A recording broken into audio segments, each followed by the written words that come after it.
Watch Played. My name is Luke Smith, and this is... This is Rodney Smith, and this is another... Unboxing video. Unboxing video. It's an unboxing video. Actually, this is our second attempt to unbox this one. Dan from the Discount Game Store sent this to me. I knew what it was. It was wrapped so securely, it was actually wrapped inside of another wrapping. So yeah, we kind of... we saved you the trouble of having to watch us unwrap it. And here it is. This is the Star Wars Edge of the Empire role-playing game. This is the beta version of the book. This was actually given out at Gen Con last year, and I did not get a copy. However, I was invited to play the game online with Dan and a couple of his friends, Greg and Christine, and we had a really good time. I really enjoyed it. I got to use one of the pre-generated characters.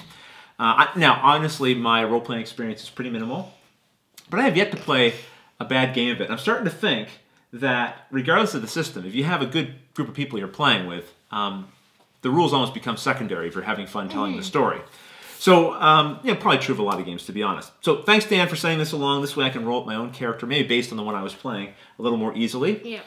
We also have another box here, though. Okay. Yes. This one, I already kind of pre-cut. Should be a little easier to... Oh, there we go. And what do we have on top, Luke? Fluffies! Fluffies, of course. These came from our friend Robin, a viewer of the show, someone I talked to a fair bit on Twitter, actually, and he saw me commenting on a picture that I saw on Twitter. Something. More! Okay. He saw me commenting on a picture I saw posted by, I think it was Russ Wakeland of the D6 Generation. He had some extra accessories on his Descent 2 game that I knew did not come with the game.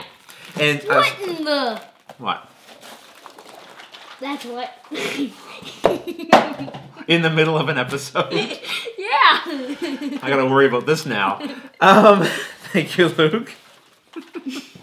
So, as I was trying to say for the third time, in this picture there were some accessories on the game that I knew didn't come with the game. And I asked what they were, and Robin saw me ask the question and jumped in. He told me they were Hearst Arts molds. So basically you can buy these molds and get the, I guess, the material that makes these particular accessories. You put it in the mold, shake it around, let it dry, etc. And then you break it out, and you've got these really awesome looking pieces. Don't you think?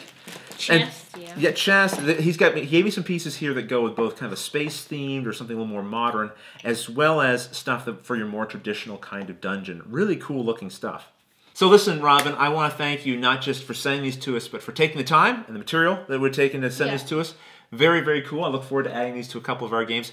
You warned me that these can be a bit addictive. Still, I'm very tempted to try this out, because these are really nice looking pieces. Yeah. Aren't they? Yeah. Okay, well, I mentioned that I saw these being used in the game of Descent 2, so that leads us to our next section of this video, which is to tell you the winner of the Deciders vote, and it was Descent 2. By 1 point in the vote.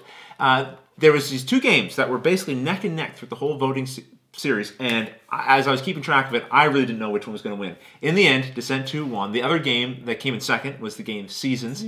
It got the most of the secondary votes, and that's how it sort of kept up with Descent 2. But what was really interesting, Luke, was that all of the games that they could vote on, all of them got votes.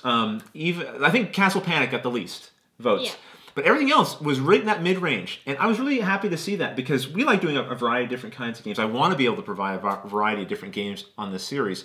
And knowing that you guys have an interest in a variety of different games is very encouraging. What were we playing today, Luke? Do you remember the game we learned today? Oh, Castles of Burgundy? Castles of Burgundy, very good. Which is a very Euro game and quite different than a lot of the games that we've played on our show. Yeah.